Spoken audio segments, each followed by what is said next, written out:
Well, now we can start to the East Asian development model. And mainly, actually, maybe I should start this model with one important quotation from Deng Xiaoping, the famous Chinese Reagan, I mean, uh, Chinese ruler, which kind of was introduced certain aspects of the market economy into the Chinese economy. He said famously, it is not important whether a cat is black or white, as long as the cat is catching mouse. So, even though, in that sense, he says whether the system is socialist or capitalist is not important as long as it is actually creating development. Although, of course, the development the two systems might have also different consequences, a different structural, different type of development. But that's it. That itself is a whole new discussion. And well, when we concentrate on the quotation itself, it is telling us an important pragmatism.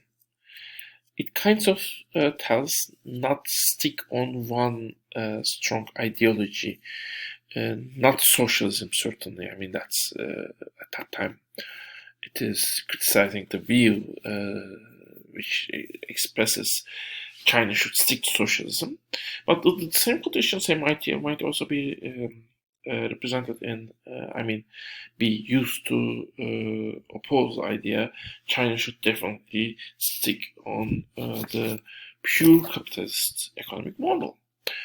The idea is China should be in between, and actually, an interesting idea was expressed, which was actually the Asian development model was beyond China.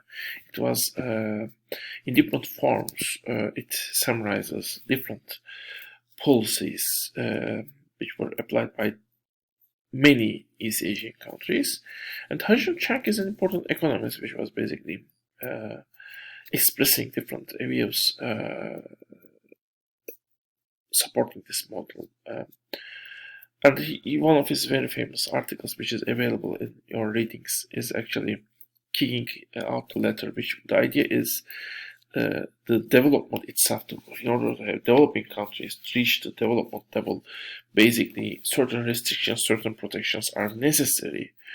And developed countries, basically, they have used these protections to become competitive, but once they reach that level, they kick out the letter.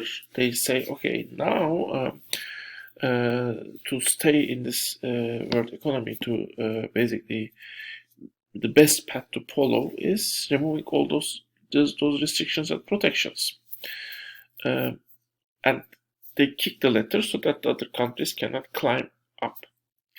Interesting, actually, at that point, the idea was those restrictions and protections and regulations weren't just necessary up to the point when a country gets developed.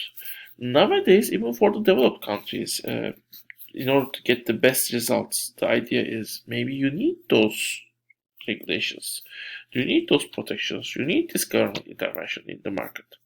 And that idea is expressed by the Danny Rodrik and economists like him, basically. And this view is expressed by claiming that the government should not be market friendly, stick to the market. They should rather be business friendly. They should follow policies which will help businesses to become productive as possible, and follow to invest as much as possible to the economic system.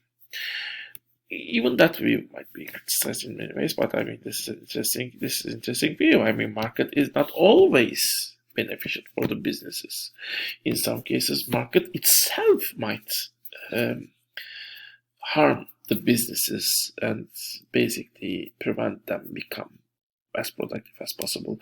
Even businesses need some policies that are against the pure unregulated markets. So those were the ideas, and at least the common characteristics of the different East Asian models are: first, export-oriented incentives, which basically means that you still support certain industries with import restrictions and subsidies, different policies, but now you require from those industries to put in front of themselves some export targets. So you don't let those industries survive with internal markets, just with internal markets. You require them to be able to sell their products to the rest of the world. And that is, now you force them to become competitive at the global scale. That is considered to be an important difference. And then you have labor market regulations, and you don't let your labor workers. You might restrict to some extent labor mobility. You might decrease unemployment in different ways, and you might also control labor market so that the workers become more productive. You might support workers in different ways with the healthcare system or with education system. And in some cases, you might also restrict the labor mobility, workers' mobility from one place to another place. So in different ways, labor market itself should be regulated to some extent to protect the workers and to some extent also to increase their productivity. That's an idea, and that idea is applied in different ways. And capital controls. The way capital moves. I mentioned you the $2,000 case. The way capital moves from a country to another country itself is also controlled in those countries, one way or the other. Well, you have an interesting case of Japan as an early East Asian development model, which was a model developed in the second half of 20th century, right after World War II. But in 1980s, the Japanese economy has entered into a stagnation, and it remained there for almost 30 years. So it is an interesting case, an initial successful, but ultimately a stagnant economic system, basically. And you have a case of China, which is a case which, starting with 1980s, created a very high growth rates. And right now, according to some measures, it is the country with highest production level in the world, surpassed the United States according to some measures, purchasing power parity measures. And there are several other examples. And East Asian model is considered as one successful model of development. How you might basically, how can you put it into a context is widely discussed by the economists. Certainly you had, for example, in the case of China, a more regulatory economic system, who has to some extent, not full sense, liberalized its economic system. But there were countries which were maybe even more liberal. Latin American countries also passed through IMF adjustment, structural adjustment programs. And there, certainly, the results were not the same. So is it a case maybe where the perfect balance between those systems is found? That's a question. Well, the model certainly has certain similarities to ISI. So Keynesian development model might also be supported by this model to some extent, and because you still protect the sectors. Again, you are business, you allow the businesses, but you support them basically to get as much, to work as easily as possible to increase their profit rates. But you also your support is also conditional. So you try to make them competitive. You try to increase your competitiveness at the international scene. So this is another way you might try to put the model into context. Well, some economists, even I see that they think that Chinese model especially look very similar to the Lenin's new economic program, NEP basically, which allows certain private sector to be dominant in certain sectors, and agriculture become run by private, farms, but allows certain state control at the top level. So different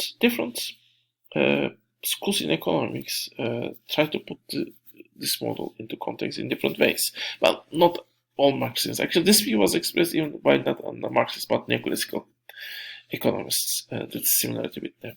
Marxists mostly, they think that they are not fan of the Chinese or East Asian development model. They think that it's actually a case where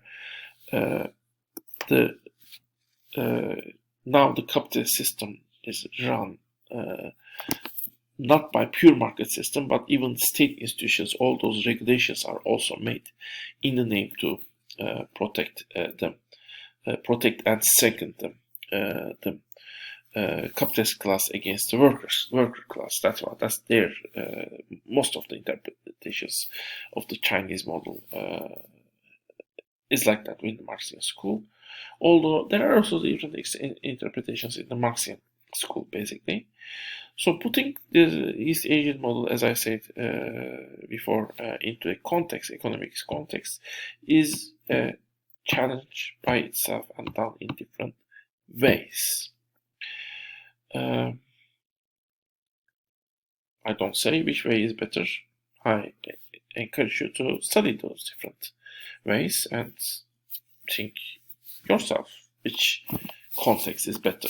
But this model is pretty much one of the examples where the practice is there. The practice is there, and it's not a theory that actually guided the practice. There is a successful practice, and now economists try to model, understand this practice. And right now we don't have a Keynes who has actually looked to the policies of Roosevelt and put them into context. Who also put them into context after the practice. He was not the guy who wrote the theory that guided the Roosevelt administration. Rather, Roosevelt administration has guided him to formulate the theories in many ways. Although, to be honest, to be fair to him, his work is a very hard work by itself to redefine how economy or redefine and invent concepts to understand new realities of the economic system in front of him. Anyway, so he did not just look to Roosevelt and copy them, but still, of course, the practice comes before the theory in that case also. Now, one of the important realities after 1980s was the strengthening of the European Union, which was initially a union found by the basis of freedom of mobility of the goods, basically. It was a customs union. Now it was tried to create one single economic entity as much as possible, or creating something as close as possible to one single economic entity. And it was created by the idea of not only increase mobility of the commodities, but also increase mobility of capital and mobility of the people. And with the Euro project, it also tried to create a system where, the monetary system of the whole area is the same. Now, we will talk more on the EU in the next